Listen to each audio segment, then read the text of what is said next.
Good morning all of you. पिछले class में हम लोग परमुटेशन और कॉम्बिनेशन का डिस्कशन कर रहे थे, जिसमें हम लोग ये देखे थे कि परमुटेशन में क्या करते हैं, कॉम्बिनेशन में क्या करते हैं, उसका डिनोटिंग साइन क्या था, और फिर फैक्टोरियल देखे हुए थे, जिस पे परमुटेशन का भी रिजल्ट डिपेंड होता है और कॉम्बिनेशन का भी। आज हम लोग देखेंगे फंडामेंटल प्रिंसिपल ऑफ काउंटिंग।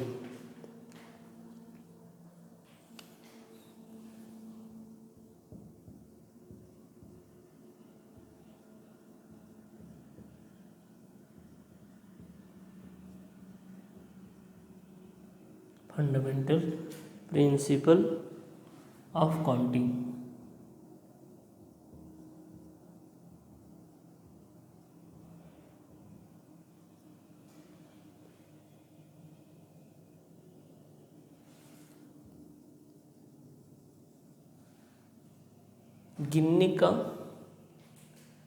गणना करने का मूल्य सिद्धांत, हिंदी में कह सकते हैं गणना करने का मूल्य सिद्धांत। तो काउंटिंग करने का दो फॉर्मेट आता है। एक होता है मल्टीप्लिकेशन थ्योरम,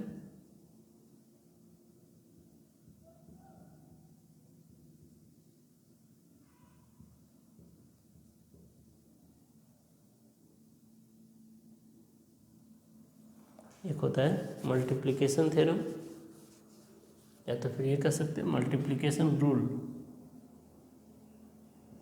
एक होता है मल्टीप्लिकेशन रूल और दूसरा होता है एडिशन रूल।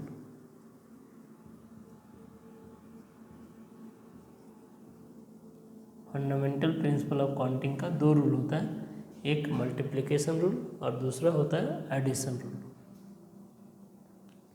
मल्टीप्लिकेशन रूल में क्या होता है सो समझिए पहले कि जैसे अगर हम लोग किसी वर्क को कंप्लीट करना चाह रहे हैं, मान लीजिए हम लोग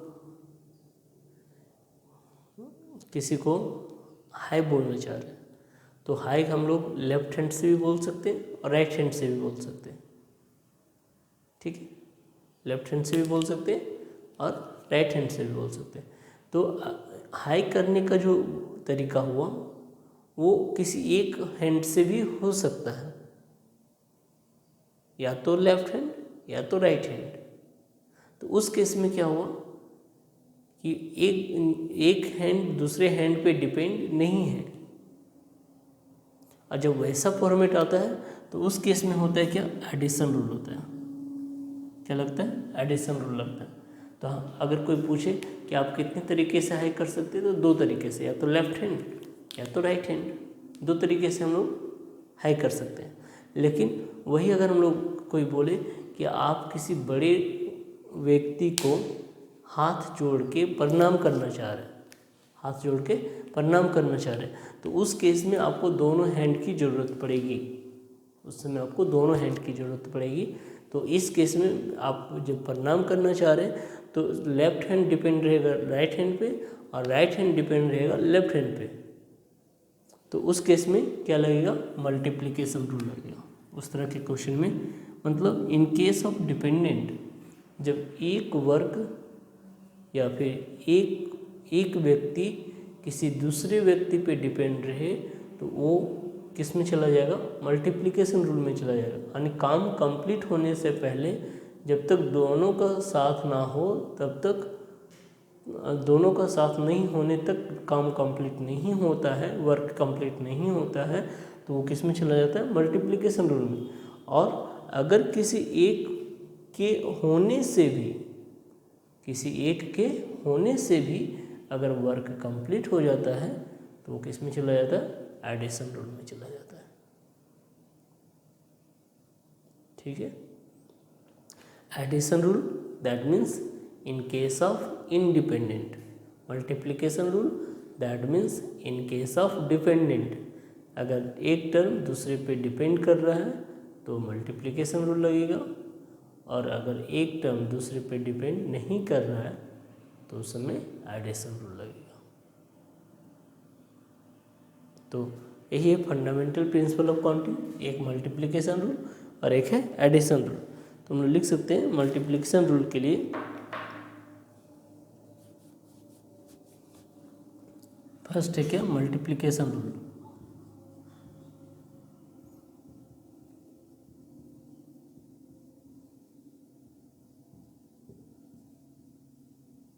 मल्टीप्लिकेशन रूल ये लिखें, if your work complete by, if your work completed independently by m way,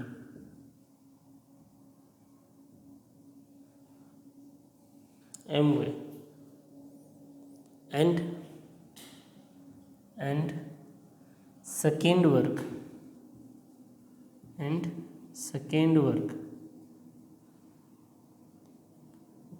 completed independently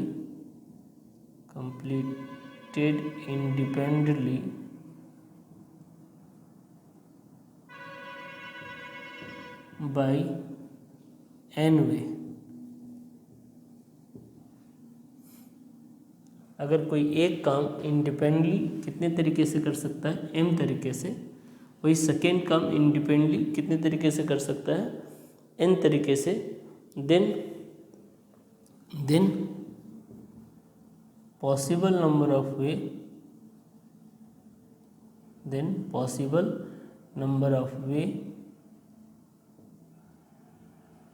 for completed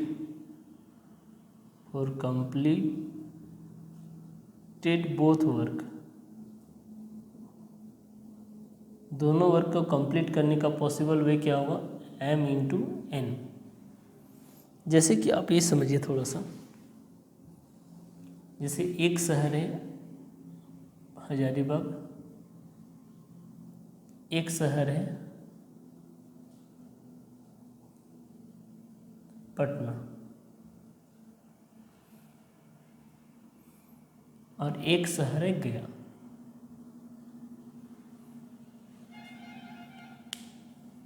हमें हजारीबाग से पटना जाना है बाय गया, तो यहाँ से गया जाने का मान लेते हैं 3 रास्ता है।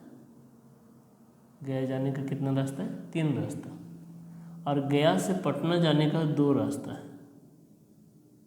गया से पटना जाने का 2 रास्ता, तो हजारीबाग से पटना भाया गया होते हुए कितनी तरीके से जा सकते हैं।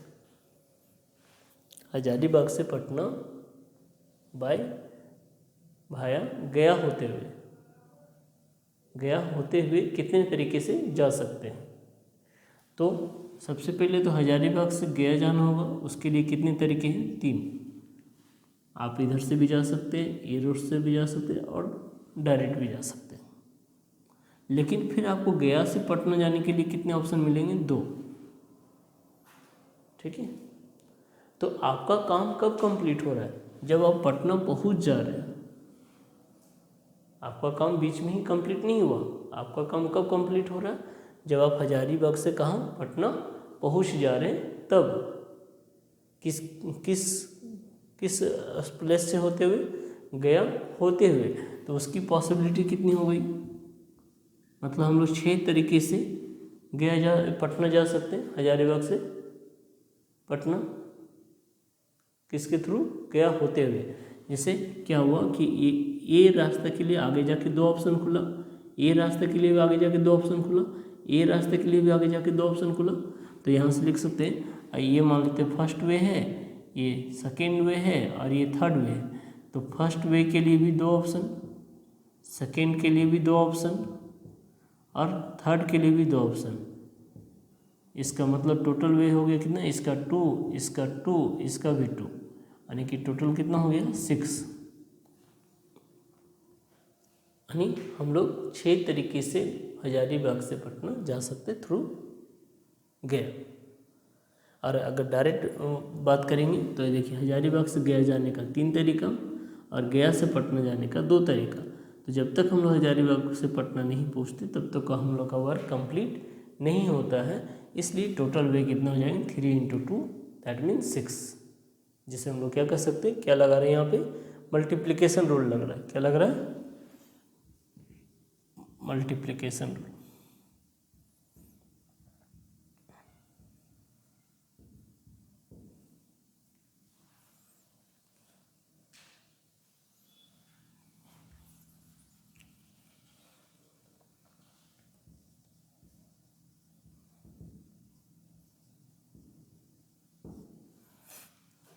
नेक्स्ट हम लोग बात करते हैं एडिशन रूल का।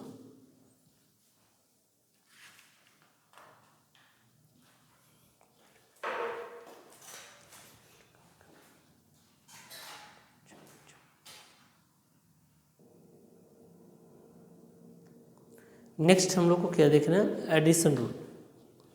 तो एडिशन रूल क्या होता है, बताया था कि अगर किसी वर्क को इंडिपेंडेंटली कर सकते हैं, जिसमें एक दूसरे का होने की ज़रूरत, कंप्लीट होने की ज़रूरत नहीं है, तो क्या लगेगा, एडिशन रूल लगेगा। तो लिख सकते हैं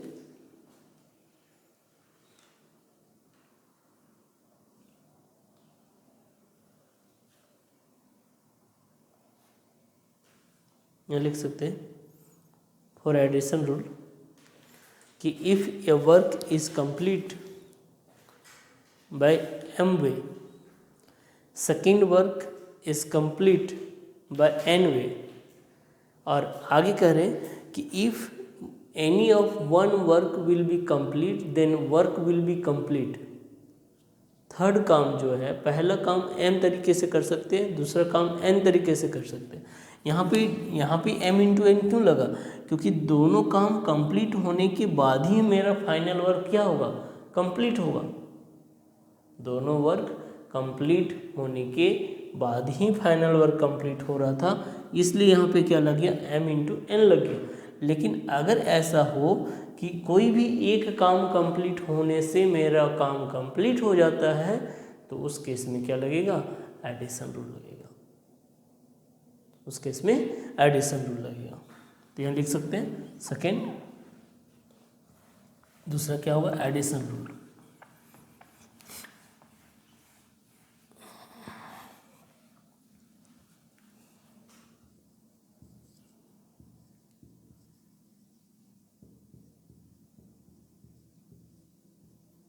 एडिशन रूल यहाँ लिखेंगे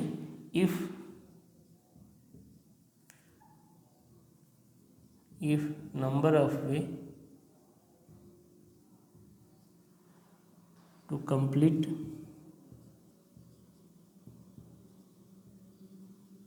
a work independently by m way and number of way and number of way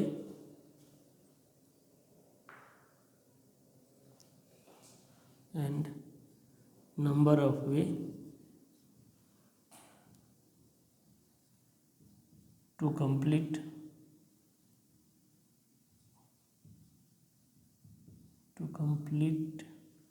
B work independently by n way।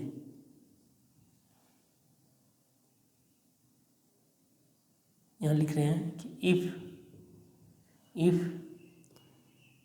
any one work will be complete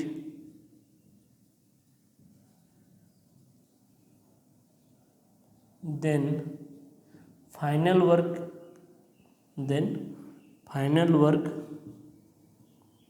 is complete।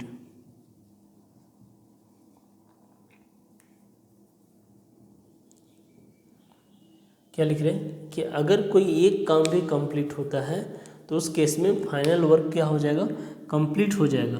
तो number of way to complete the final work, क्या लिखेंगे, therefore number of way to complete the final work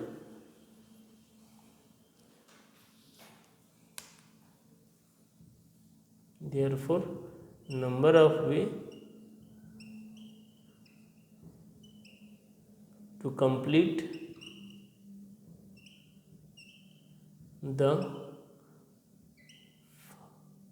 work is equal to m plus n। जैसे suppose कीजिए कि किसी stage को संचालन करवाना है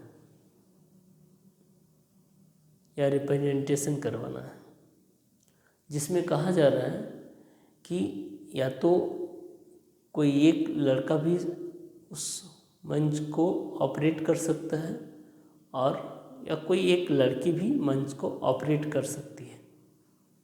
अगर हम लोग के पास 5 बॉयज़ हैं, स्टेज संचालन ये क्या बोलते हैं ऑपरेट करना, 5 बॉयज़ हैं और 6 गर्ल्स हैं, कोई एक भी उसे ऑपरेट कर सकता है या तो उसे रिप्रेजेंट कर सकता है। तो हम लोग का बॉयज़ होने से भी काम चल जाएगा या गर्ल्स होने से भी काम चल जाएगा। तो उस स्टेज को रिप्रेजेंट करने के लिए कितने तरीके हो जाएंगे? 11। क्यों?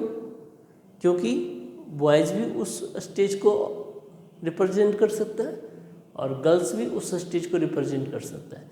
लेकिन वही अगर बोला जाए कि नहीं, एक बॉयज़ भी होना चाहिए और एक गर्ल्स भी होना चाहिए, दोनों मिल के कितने तरीके से कर सकता है, तो देखिए यहाँ पे एक दूसरे के बिना वर्क नहीं होगा। बॉयज़ अकेले स्टेज को रिप्रेजेंट नहीं कर सकता है, गर्ल्स अकेले रिप्रेजेंट नहीं कर सकता है। तो उस केस में दोनों को कंबाइन होने के बाद, दोनों के रहने के बाद ही उस स्टेज को रिप्रेजेंट किया जा सकता है या उस वर्क को कंप्लीट किया जा सकता है। तो वहाँ पे क्या लग जाएगा? मल्टीप्लिकेशन रूल लग जाएगा। यानी कि जब दोनों की बात होगी तो आपका मल्टीप्लिकेशन रूल लगेगा, और किसी एक के होने से भी अगर काम हो सकता है तो फिर आपका एडिशन रूल लगेगा। तो आपका फिर क्या लगेगा? एडिशन रूल लगेगा। नेक्स्ट हम लोग पॉइंट का बात करते हैं, फिर इस पे क्वेश्चन आएगा तो देखेंगे।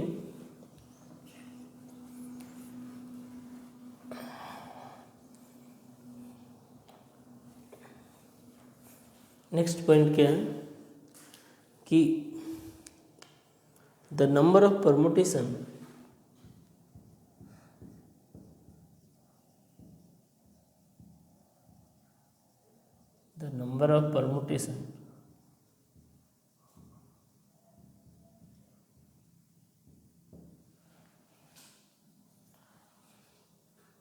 of n different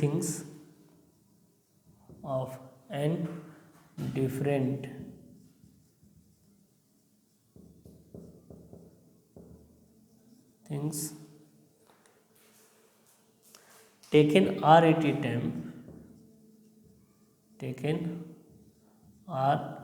time is equal to n factorial by या तो is equal to NPR and this is equal to n factorial by n minus r factorial। अब क्या कह रहा है क्वेश्चन में फॉर्मेट में कि अगर हम लोग के पास n डिफरेंट थिंग्स है जिसमें से r थिंग्स को टेकिंग करके लेके क्या करना है? अरेंजमेंट करना है। क्या करना है? अरेंजमेंट करना। परमुटेशन करना है मतलब क्या करना है? अरेंजमेंट करना है। परमुटेशन करना है मतलब क्या करना है? अरेंजमेंट करना है। तो उसके टोटल पॉसिबल अरेंजमेंट कितनी होंगी? NPR, n factorial divided by n minus r factorial, इसका फॉर्मूला होता है NPR का। जैसे हम लोग यहाँ पे देख सकते हैं एक्सप्लेनेशन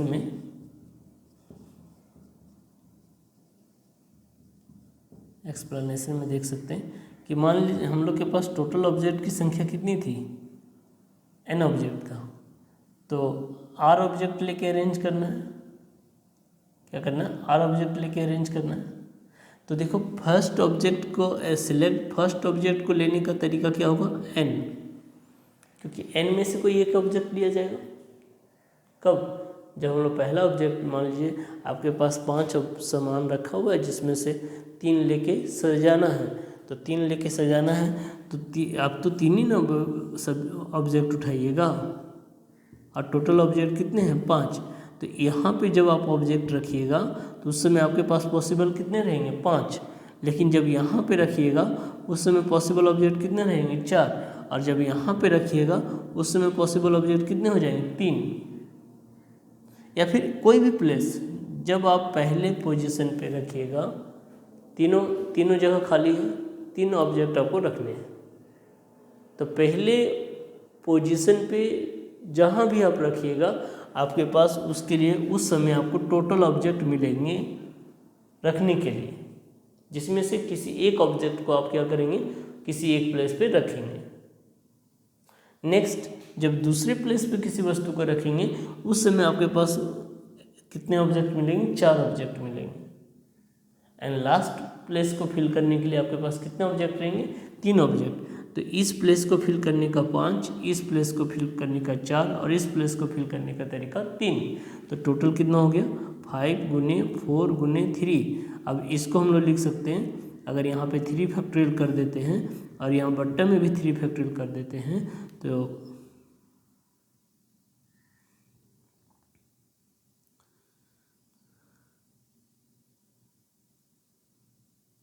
3, अगर हम यहाँ पे इंटू 2 फैक्टोरियल करते हैं और बट्टा में भी क्या करते हैं, 2 फैक्टोरियल करते हैं, तो क्या रिजल्ट आता है, क्या रिजल्ट आएगा, ये टोटल मिलके क्या बन जाएगा, 5 फैक्टोरियल और बट्टा में कितना, 2 फैक्टोरियल। तो ऊपर में देख सकते हैं यहाँ पे 5 फैक्टोरियल का 5 फैक्टोरियल n फैक्टोरियल और यहाँ 2 फैक्टोरियल मतलब 5 - 3 का फैक्टोरियल, ये लिख सकते हैं।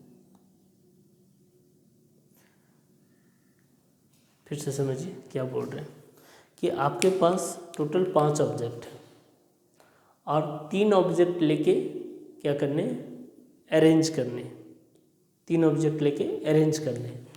तो जब भी हम लोग पहले पोजीशन का बात करेंगे तो उस समय हम लोग के पास कितने ऑब्जेक्ट रहेंगे, 5।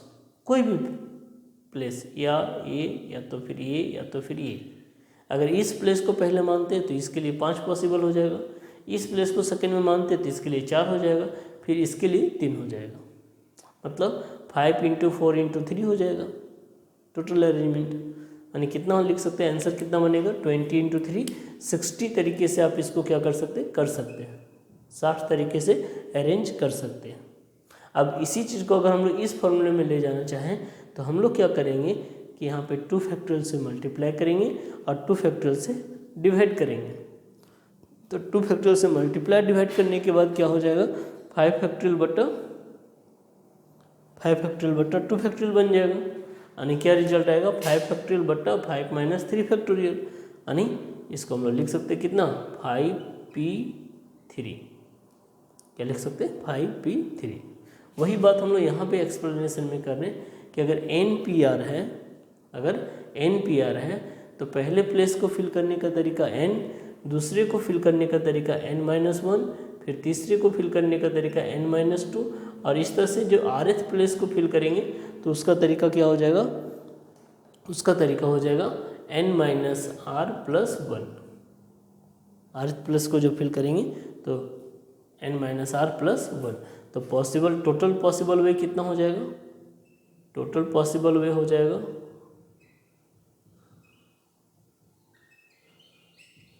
n × n-1 × n-2 × n-r+1। अब इसमें हम लोग क्या करेंगे कि n-r फैक्टोरियल से मल्टीप्लाई करेंगे और n-r फैक्टोरियल से डिवाइड करेंगे। ऐसा क्यों कर रहे हैं, ऐसा इसलिए कर रहे हैं ताकि ऊपर का जो टर्म्स है, ऊपर का टर्म्स है वो भी फैक्टोरियल में चला जाए और नीचे का टर्म्स भी किस में आ जाए, फैक्टोरियल में आ जाए। ऊपर का भी टर्म्स भी फैक्टोरियल में आ जाए और साथ में नीचे का भी टर्म्स फैक्टोरियल में आ जाए। इसलिए हम लोग क्या कर रहे हैं, n-r फैक्टोरियल से मल्टीप्लाई कर रहे हैं और n-r फैक्टोरियल से डिवाइड कर रहे हैं।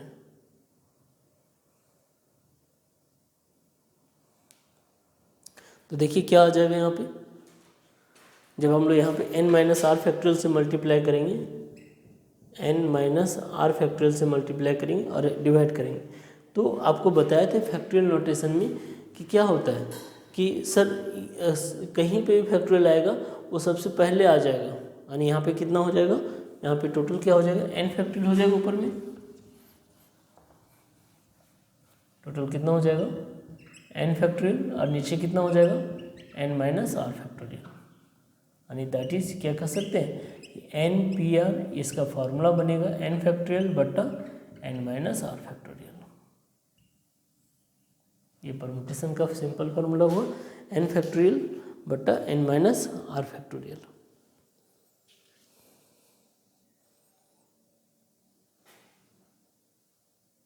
नेक्स्ट है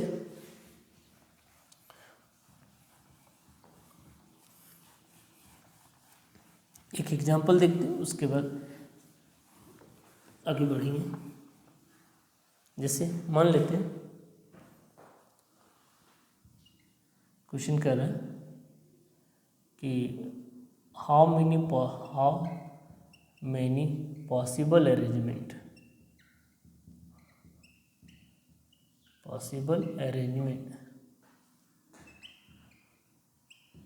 for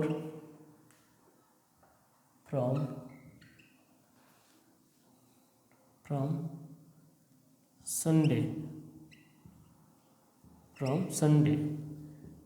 taking two letter at a time। एक बार में कितने लेटर ले सकते हैं, 2 लेटर ले सकते हैं, 2 letter at a time, 2 letter को एक बार में ले सकते हैं। तो देखिए वर्ड क्या है, संडे, तो इसमें पॉसिबल लेटर कितने हैं, नंबर ऑफ लेटर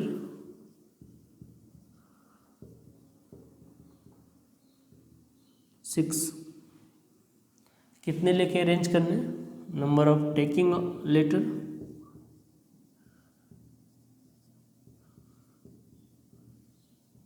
2। तो देयरफॉर पॉसिबल अरेंजमेंट